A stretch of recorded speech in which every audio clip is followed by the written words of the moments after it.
La question des centres d'excellence est un sujet crucial au centre de plusieurs débats dans le cadre de la Suisse, sous l'égide notamment de la médecine hautement spécialisée qui a formulé un certain nombre de propositions pour créer des centres d'excellence dans le domaine du cancer en Suisse.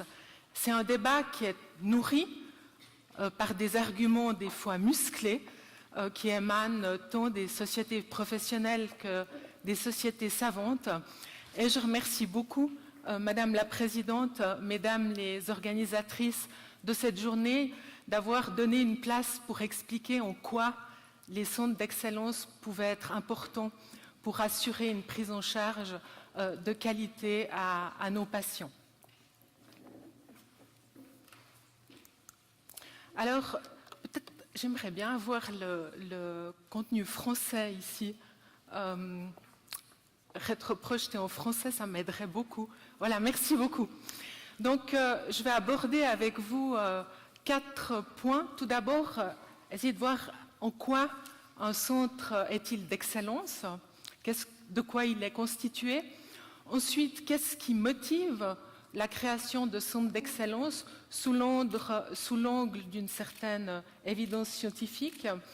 Et puis, bien sûr, je ne pouvais pas m'empêcher d'aborder avec vous les écueils liés à la constitution de ces centres, en particulier dans le cadre du débat nourri lié à la médecine hautement spécialisée, et puis aussi donner quelques idées. Bien sûr, je n'amène pas de recettes magiques pour dépasser ces écueils, mais essayer de voir avec vous comment on peut les dépasser et bien sûr essayer de garder et de développer pour les patients des soins de grande qualité. Alors, qu'est-ce qu'un centre d'excellence? Vous connaissez tous, toutes les grands centres du cancer qu'on trouve aux États-Unis, notamment le MD Anderson, qui est très connu. On trouve aussi des centres d'excellence, par exemple, en France, comme l'Institut Gustave Roussy de Villejuif. On en trouve aussi en Allemagne, un petit peu plus récemment, à Heidelberg, il y a un grand centre, et bien sûr aussi en Grande-Bretagne, pour ne citer que quelques grands exemples qui nous entourent. Alors, de quoi sont-ils constitués? Ils regroupent en un lieu, ou en tout cas dans une structure bien spécifique, toutes les compétences qui sont nécessaires à la prise en charge des patients, et ceci depuis le diagnostic, voire même depuis le dépistage, donc en amont du diagnostic, jusqu'aux soins palliatifs. Et ils vont couvrir chacune des étapes de la prise en charge dans 3 axes que sont la clinique, la formation et la recherche. Et vraiment, la notion de centre d'excellence englobe l'ensemble tant des étapes de prise en charge que des 3 axes qui le fondent. On trouve des centres d'excellence, comme je vous ai montré au début, comme le MD Anderson ou le centre de Heidelberg, qui vont prendre en charge un ensemble de pathologies oncologiques. Et il existe aussi des centres plus spécifiques à une pathologie, comme par exemple les centres pour le cancer du sein, les Brustzentrum, qu'on voit se développer maintenant sous l'égide de la Ligue suisse contre le cancer en Suisse. Il y a aussi, par exemple, des centres pour le cancer de la prostate. Il y a aussi des centres pour les tumeurs thoraciques, pour le sarcome, etc. Et ces centres vont reprendre les mêmes objectifs, à savoir toujours recherche, clinique et bien sûr la formation, dans une perspective d'organisation centrée sur les besoins des patients.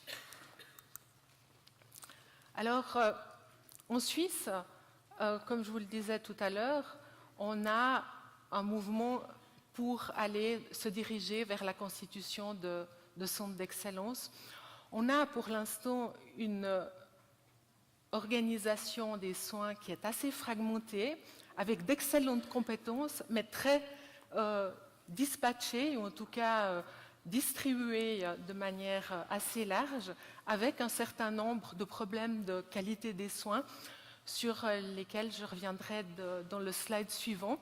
Et on a un mouvement sous l'égide, comme je vous l'ai dit, de la médecine hautement spécialisée, mais aussi sous une forme de pression économique, en particulier liée au coût élevé des équipements diagnostiques et de traitement, donc en lien avec la qualité des soins, et aussi sous l'impulsion de certains groupes de patients, associations de patients, qui souhaitent recevoir les meilleurs soins.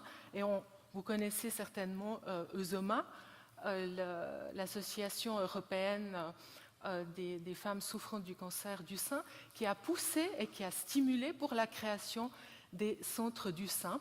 On a un mouvement identique naissant pour le cancer de la prostate et des attentes des associations de patients qui sont importantes pour disposer de centres d'excellence et d'avoir un réseau de prise en charge des patients souffrant de cancer. Alors, vous me direz, souvent on dit que les soins sont d'excellente qualité en Suisse, c'est vrai que les patients sont très satisfaits, et on voit malgré tout quand même des disparités de pratiques et d'accès aux meilleurs soins. À titre d'exemple, les patientes souffrant du cancer du sein, sur une étude qui a été faite sur 5000 patientes, ce qui est un volume important, on a observé que selon les régions en Suisse où les patientes étaient traitées, eh bien, alors que tous les résultats présentés ici ont été ajustés en fonction de la gravité, du stade de la maladie, des comorbidités et d'un certain nombre de paramètres, le taux de mastectomie va varier de manière importante. On aura des fois des chirurgies très radicales et dans d'autres situations, pour le même stade, si la patiente est prise dans une autre région, une chirurgie beaucoup plus conservatrice.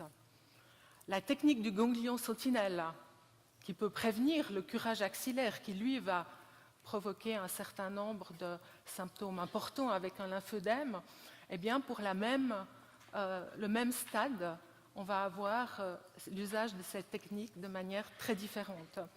Idem pour une radiothérapie qui va sécuriser la prise en charge chirurgicale après un traitement quand il y a des marches positives ou bien en cas d'un cancer localement avancé, de nouveau, des disparités de pratiques.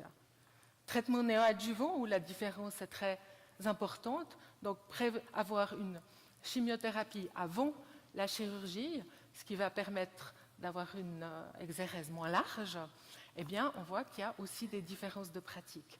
Et quand on a examiné comment ces patientes étaient prises en charge, on voit que dans la plupart des cas, il n'y avait pas un vrai team, une vraie équipe interdisciplinaire, mais c'était plutôt une série de décisions isolées et qu'il n'y avait pas de tumor board, de concertation interdisciplinaire avant la prise de décision. C'était un vrai choc lorsqu'on a vu ces résultats et ça a beaucoup poussé à la création des centres pour le cancer du sein. Alors, qu'est-ce qui motive la création des centres d'excellence? Il faut tout d'abord savoir que ce n'est pas nouveau, ce n'est pas une idée nouvelle, puisque déjà Claudius Rogo, qui était un médecin biologiste, radiothérapeute, qui a beaucoup collaboré avec Marie Curie au début du XXe siècle, nous disait déjà que le traitement des cancers est une affaire d'équipe et que ça ne peut pas être l'œuvre d'un médecin ou d'un soignant isolé et que pour avoir une approche sérieuse d'un traitement, professionnel d'un traitement, eh bien, il est indispensable de concentrer les ressources et de coordonner les compétences. Début du XXe siècle. Alors, qu'est-ce qu'on essaye de réaliser en créant des centres d'excellence? C'est d'abord, bien sûr, de dispenser des soins de qualité. Et nous identifions 5 dimensions à la qualité des soins. En premier lieu, des soins personnalisés, dans le sens individualisé, qui prennent en compte les besoins et les valeurs des patients. Des soins dispensés à temps.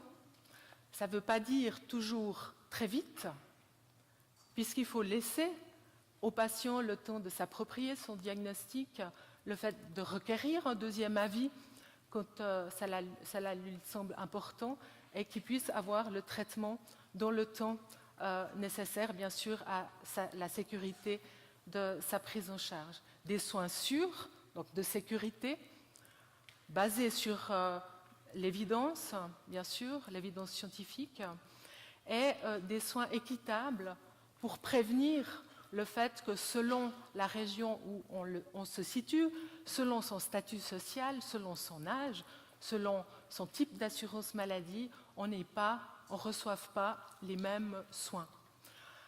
Enfin, des soins efficaces et efficients, donc basés sur des recommandations scientifiques, basées sur une évidence scientifique, et aussi au coût les moins importants possibles, en sachant que les traitements du cancer coûtent très cher, mais ça va par exemple induire des regroupements d'équipements pour éviter d'avoir une dispersion d'équipements hautement coûteux.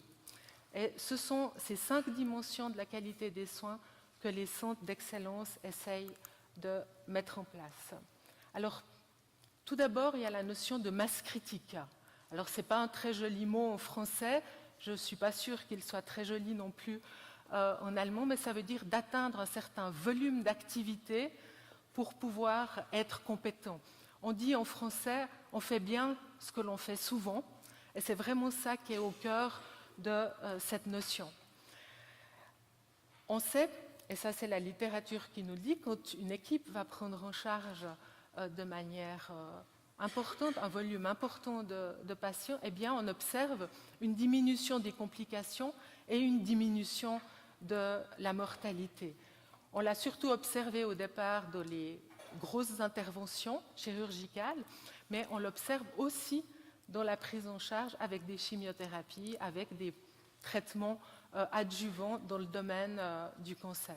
À titre d'exemple, ici, on ne pouvait pas faire un congrès où on parle d'oncologie sans mettre les fameuses courbes de survie dont nous inondent souvent les oncologues médicaux pour montrer l'efficacité de leur traitement.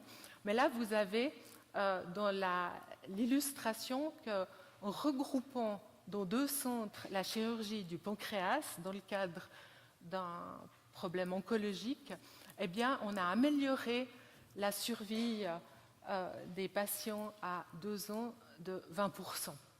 Donc c'est pour illustrer en fait que le regroupement, où on va spécialiser les équipes, pas seulement le chirurgien, mais l'ensemble de l'équipe qui prend en charge le patient, eh bien on améliore la qualité des soins. Autre élément important, c'est le travail interdisciplinaire, qui est le fondement des centres de compétences. L'équipe interdisciplinaire, donc, qui va regrouper l'ensemble des spécialistes médicaux, mais aussi infirmiers et autres professionnels de santé pour la prise en charge du patient. Et on observe que le travail interdisciplinaire limite le recours aux techniques très invasives. Vous avez vu par exemple tout à l'heure le curage axillaire versus le ganglion sentinelle qui est beaucoup moins invasif. Eh bien, les équipes interdisciplinaires auront plus facilement recours dans un centre à une technique moins invasive. On voit la même chose par exemple pour la création de colostomie ou d'autres techniques parfois très, très importantes ou très mutilantes.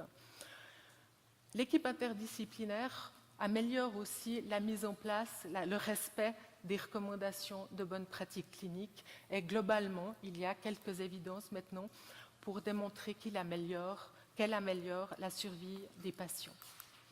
Alors le travail interdisciplinaire, en quoi ça consiste? Là, vous avez par exemple en vert foncé ou plus foncé la core team, enfin le cœur de l'équipe interdisciplinaire qui va travailler de manière systématique ensemble pour prendre toutes les décisions et coordonner la prise en charge des patients dans le domaine du cancer du sein. Vous avez bien sûr comme membre de cette équipe interdisciplinaire une breast nurse, une infirmière de référence pour le cancer du sein. Et puis, il y a aussi les professionnels qui vont intervenir dans une deuxième ligne, mais qui sont spécialisés aussi dans le domaine du cancer du sein, comme par exemple le chirurgien plasticien ou le généticien ou encore le physiothérapeute, etc. Autre élément important, très présent dans la constitution des centres d'excellence, c'est la coordination des soins. Pour assurer des transitions fiables et bien coordonnées entre chacune des étapes de la prise en charge. Très souvent, les patients, lorsqu'ils donnent un feedback sur la qualité de la prise en charge, se plaignent du manque de coordination, du fait qu'ils ont à répéter sans cesse la même information, du fait qu'on avait oublié de leur communiquer telle ou telle information. Eh bien, la coordination des soins doit assurer une bonne transmission d'informations et s'appuyer sur des mécanismes comme par exemple des itinéraires cliniques, des klinische Pfaden en allemand, pour assurer la bonne transmission et la bonne coordination, la standardisation aussi d'une certaine prise en charge. Et là, on a des fonctions qui sont dédiées à la coordination des soins.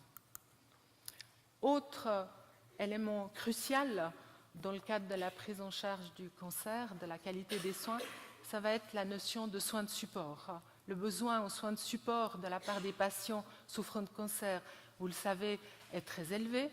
Le cancer fait irruption dans la vie des patients et de leurs proches et un grand bouleversement. Et on voit que les patients vont souffrir de détresse psychosociale, d'anxiété, de dépression. Et on sait aussi que les besoins d'information sont très importants pour assurer une satisfaction, comme l'a dit tout à l'heure notre première oratrice. Et on sait, on voit, on observe que c'est très souvent un domaine d'insatisfaction pour les patients que de ne pas avoir reçu assez d'informations. Et les centres doivent intégrer des soins de support pour prévenir et gérer tous les effets adverses liés à la maladie, les symptômes bien sûr, mais aussi les déficits d'information, les besoins de pouvoir faire avec la maladie, de pouvoir vivre au mieux la prise en charge pour avoir la meilleure qualité de vie possible. Et ceci va concerner l'ensemble des domaines des soins de support que sont l'information, la gestion bien sûr de la douleur, le soutien psychologique et émotionnel, et aussi, quand cela est nécessaire, là, les besoins de support dans le domaine de la sexualité. Concentration des équipements, je vous disais tout à l'heure qu'on avait une pression économique aussi à constituer des centres d'excellence. Il faut savoir que les traitements du cancer coûtent très cher et en particulier en lien avec les équipements tant pour faire le diagnostic que pour traiter les patients dans le domaine notamment de la radiothérapie. Une protonthérapie va coûter plusieurs millions de francs, une EMRT pareil, le CyberKnife, le Gamma Knife aussi, et d'où l'importance de regrouper ces équipements sur quelques sites, parce qu'il y a l'achat de l'équipement, mais il y a aussi tout le développement des compétences pour pouvoir utiliser ces équipements, radiophysiciens, radiothérapeutes de haut vol pour pouvoir les administrer, d'où l'importance d'un regroupement. Je vous parlais tout à l'heure du domaine de la recherche, comme quoi un centre d'excellence se devait de développer aussi la recherche. Pourquoi ? Eh bien parce qu'on observe que d'inclure des patients dans des protocoles de recherche améliore la qualité de leur prise en charge. En effet, on observe une plus grande compliance, une plus grande observance aux recommandations de bonnes pratiques cliniques quand les patients ou les patients sont pris en charge dans le cadre d'un protocole clinique. On va observer aussi une meilleure gestion des effets adverses et un meilleur management en général de la situation, ceci étant lié à la standardisation de la prise en charge dans le cadre d'un protocole clinique. On essaye de faire la même chose en mettant en place des itinéraires cliniques et ce sera intéressant de voir en termes de qualité des soins si on obtient les mêmes résultats dans le domaine des itinéraires cliniques ou des protocoles de recherche clinique parce qu'on touche les deux fois à la standardisation des soins. Bien sûr que quand on dit qu'on veut faire des soins d'excellence, il faut pouvoir le démontrer. Il ne suffit pas de le déclarer, il faut le démontrer, d'où l'importance d'avoir des indicateurs de qualité des soins qui vont permettre de démontrer aussi bien aux partenaires qui financent le centre qu'aux patients et à leurs proches ou à de futurs patients que les soins sont de qualité. Donc il faut mettre en place un mécanisme qui favorise la transparence, qui montre, qui publie des résultats. Et par exemple, dans le domaine du cancer du sein, vous avez deux types d'indicateurs en lien avec ce qu'on essaye de... Il y a une cible et il y a un minimum requis pour démontrer la qualité des soins. Là, je vous en ai amené 2, mais c'est 4 pages d'indicateurs pour un centre du sein. On peut bien sûr dire, et chacun a envie de dire que dans son institution on fait des soins excellents, avoir des indicateurs peut-être à montrer, mais la cerise sur le gâteau pour vraiment assurer que les soins correspondent aux critères, eh bien, c'est tous les mécanismes d'accréditation. Je parlais tout à l'heure du label pour les centres du sein donné par la Ligue suisse contre le cancer. Vous avez beaucoup de labels qui vont concerner des domaines de cancer spécifiques. Ils peuvent être liés à un pays, par exemple l'Allemagne a beaucoup de labels, les États-Unis en ont aussi beaucoup, ou bien il y a par exemple des critères plus européens comme les critères liés à ESOMA pour les centres du sein qui vont couvrir un champ européen. Mais le principe est toujours le même, c'est démontrer la qualité des structures, des processus et les résultats que l'on obtient dans le cadre de la prise en charge du cancer spécifique ou d'un ensemble de cancers. Donc voilà les ingrédients des centres pour pouvoir remplir et prodiguer des soins de qualité, pour avoir des soins individualisés, équitables, sûrs, efficaces et efficients. Eh bien, l'ensemble des ingrédients se retrouvent dans les centres et doivent être bien sûr démontrés par le biais d'indicateurs de qualité. Alors, quels sont les écueils? Eh bien, tout d'abord, les aspects économiques. Nous savons que la coordination de la prise en charge prend beaucoup de temps pour bien coordonner des soins. Il y a un temps dédié à l'interdisciplinarité. On a des soins de support qui sont à prodiguer, notamment par les infirmiers et les infirmières spécialisés, et tout ceci n'est pas bien rémunéré dans le système de tarification actuel.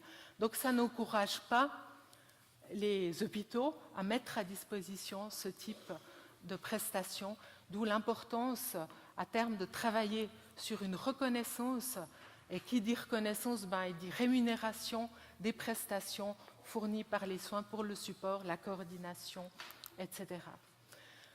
Le fait de mettre en place des centres d'excellence oppose un peu deux mondes. On va opposer le monde où on est plus dans l'individualisme, l'autonomie, et quand on fait des centres, on va travailler en équipe, on va avoir une collaboration, donc on va plus pouvoir décider tout seul, et on voit qu'il y a une certaine tension entre deux mondes.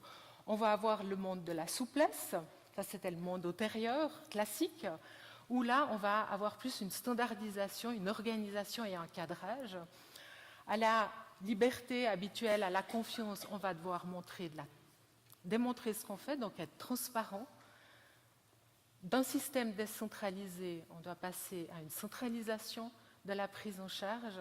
Et bien sûr, quand on est décentralisé, eh bien, on est très proche géographiquement du lieu de vie des patients. Et là, ça implique la centralisation, la création des centres implique de la mobilité pour le patient et peut-être aussi pour des professionnels compétents qui vont plus pouvoir exercer leur art là où ils se situaient à bord. Alors comment dépasser et comment y arriver?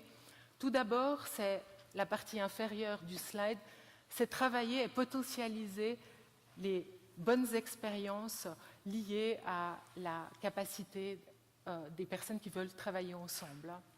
Et bien sûr, c'est aussi sous l'égide ou sous le poids des politiques et des patients, pouvoir bien sûr prendre en compte les réalités existantes, pas bouleverser complètement le système, mais favoriser le travail en réseau, créer des réseaux de compétences, développer la télémédecine pour prévenir les déplacements quand ils pourraient être bien sûr évités, valoriser, et ça c'est un point extrêmement important, les prestations de coordination et de support, et pour les patients, plutôt que d'attaquer le fait ou de vouloir à tout prix qu'ils n'aient pas à se déplacer et distribuer les compétences qui vont générer des problèmes de qualité, eh bien c'est développer par exemple des hôtels patients pour accueillir les familles et les patients de manière confortable et qu'ils n'aient pas à lutter pour trouver un lieu d'hébergement quand ils viennent suivre leur traitement. Donc en synthèse,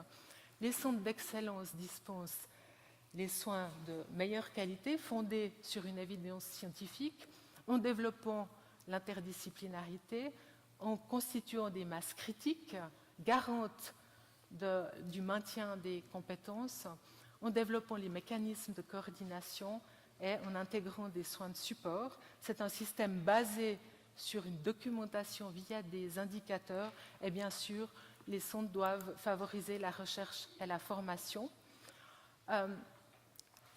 On trouve des centres d'excellence pour un ensemble de cancers ou bien spécialisés par organes. Il faut savoir maintenant que les centres impliquent un changement profond dans l'organisation des soins, mais il faut savoir aussi que les centres attirent les patients et les meilleurs professionnels et qu'ils représentent probablement, même assurément, le meilleur pour des soins oncologie d'excellence et modernes. Je vous remercie de votre attention.